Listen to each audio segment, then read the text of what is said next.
আসসালামু আলাইকুম। আশা করি সবাই ভালো আছেন।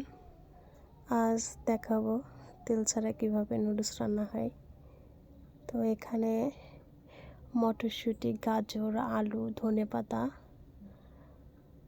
টমেটো এগুলো আগে সিদ্ধ করে নেওয়া হচ্ছে। আর ওপাশে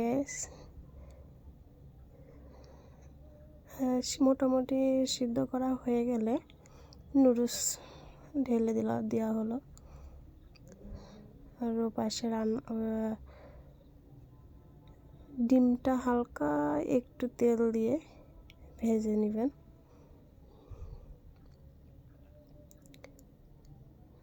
এইভাবে নাড়াচাড়া করতে হবে। হালকা লবণ দেওয়া হলো। সুন্দর করে এভাবে নাড়াচাড়া করে নেবেন। এবার আমাদের ছোট বাবু আছে, তার জন্য একটু সিদ্ধ করে রান্না করছে।